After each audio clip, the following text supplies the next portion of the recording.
Well, after that happened, of course, you went into action of looking for another job. Yes, I applied all over the place for jobs. I wanted to stay in Atlanta because I had my community here, my church, and my house, and my daughter was in her senior year of high school. So I sent out resumes all over the place, and I did not get any bites in Atlanta, and the only bites I got was back north in Massachusetts. Yeah, I remember when she told me she was going back north or having to go north. I wasn't excited about that because I didn't want a client that I'd invested in this part and how that was going to work out once she got to Boston. So once now you've moved, so now you've got a moving expense, so you've had another hurdle, and so now you've moved north, and that puts you in a situation with your house here, which let me point out, she had never missed a payment and was not late on her mortgage here in Atlanta since you lived in the house. How long? Oh my gosh, 6 years? 6 years that you had invested in. So, but this was also during the time when the market and the housing crisis took place. So now all of a sudden, the value of your home had plummeted. So even if you wanted to sell the house, it was underwater from what you owed the mortgage company. Yes. Let's talk about that process. What took place there? And how did Prosperity Coaching help you in that? Right. What happened was, it was, am I going to rent it out or go ahead and just sell it, which means it's going to have to be a short sale. And I knew nothing about short sales, so I said to you, I really don't want to be a landlord so far away either and pay management people. I said, I just need to come out of this.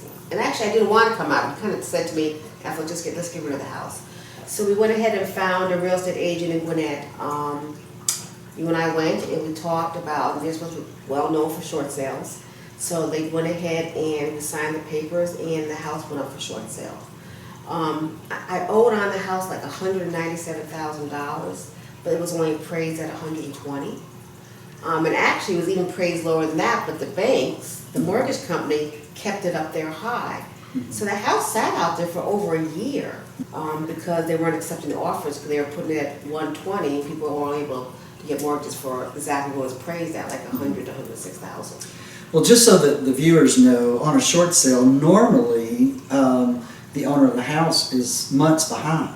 In fact, if you remember, they wouldn't even talk to us about it in the beginning because you'd never been behind. That's right. It wasn't until you moved north, and then it put such a strain on your budget. You could not afford a package here, and you could not afford the expensive rent that you were having to pay or not used to paying in Boston. Yes. And so now it puts you in a place to where we teach you going to take care of your food, your housing, and those kind of things first. And so that now, Boston rental became more important than the mortgage. So that now you've become behind on the mortgage. So now the bank starts looking at, let's talk about a short sale. And of course they didn't want to write off $90,000+. No, they did not. So you went through a long process. Lots of paperwork and lots of income verification, those kind of things to make sure. So it's not that you wanted to give the house up, but that is what took place. And I didn't want to go behind because I'm not used to being behind on things. So it's very uncomfortable for me not to pay that mortgage. That's right. So finally, a year plus later, we got the house sold. Shows settled for less, good standing on a credit report. So it doesn't show a foreclosure. Right. Foreclosures are very negative, especially when you go to buy another house. So thank God we didn't have to go through that process. Right. So now we've got the house taken care of. Now you are back to step 2 again, just eliminate. So let's talk about that period of time. You're in Boston. You've got a new job. I have a new job. And your income went from $50,000-$60,000 a year to when you started up there. What was your income when you moved up there? I went from 50 up to 72. So, but you started at what?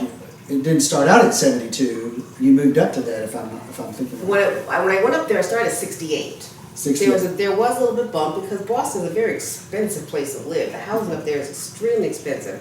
So I did go ahead and increase in salary, but also I went from a mortgage of 13 to now 18. $1,800 a month. So the extra was just eating up in living expenses. Right. So, but the other thing you did, you started picking up some side jobs. Tell us about your side jobs. Well, I'm a singer, and I was able to go up there and start getting gigs and start getting well known around the Lowell, Boston, Merrimack Valley area. So I was working with some churches, helping them their praise and worship teams. I was getting paid for that. Singing at my church and doing some club singing, which generated some extra income that I took and just applied towards my debt. Yeah. So I want to point out there, Ethel got creative in generating extra income to apply toward her debt to knock this out. I also want to just say too, if you go to my website at www.prosperitycoaching-ga.com, go to the calculator page and click on your snowball debt calculator. Yes. You can put in the name of the company, your minimum payment, your interest, your balance. It will show you what you're paying and how to pay that off early. So I just want to give that a little plug there. So go to our website. When it comes up, it's going to ask for your email and your name and phone number. That's just so that we can verify that you're not some robot on the website. So do put that information in there, and it's free to use. So now you've generated extra income, work, and so tell us how you lived after that. Well, to say at least, it was frustrating at times because I haven't done any vacations, and I had to change my mind to realize that, you know what, take care of what I need to do today so I can live like I want to later. So I worked, and I went ahead and budgeted, and I went ahead and just slowly just chopped away my debt. The thing about it was that with the increase in salary, you know, I was paying more in rent because I was eliminating so much of my other debt. I was able to snowball at a much larger amount every month. So I was actually between $1,000 and $1,200 slapping it on my big debt. And within a year and a half from that point, I was able to come out of the debt. So you cut back restaurants and beans and rice? Well, a little bit of beans and rice, not a whole lot, but I did not eat out a lot. And, you know, I just changed what I did. Well, when we refer to beans and rice, that means we cut back of how we normally would have lived in the past. Yes, Before, I was not eating out of fancy restaurants. You weren't slapping it on a card like you would do in the past. Oh no, everything was cash. I did use the envelope system. Oh, I love the envelope system. So my envelope system is, you know, envelopes with fuel on it and grocery and things that I need to do every month. And I just go ahead and take my money and I put in the envelope system and within my budget, and once the money was gone, it was gone. I didn't go ahead and take Peter do Paul. If my grocery money was $200 to $250 for the month, I would split that up, and once it was gone, then it was gone for the month, and I'd wait until next month and just kept that envelope system coming. It just kept me focused, kept me on track. Do you see money differently now? Yes, I don't want to spend it. This is also a challenge that we have as coaches sometimes when we have someone like Ethel who has been so focused on where every penny goes, every dollar. We talk about naming. We talk about when you go to the grocery store, you have a list. You only buy what's on the list. You mark that list off, and when you've marked them all off, you're done shopping.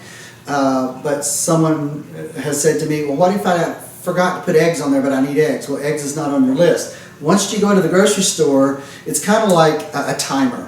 The timer's going, and you put everything on it. When the timer stops, you're done.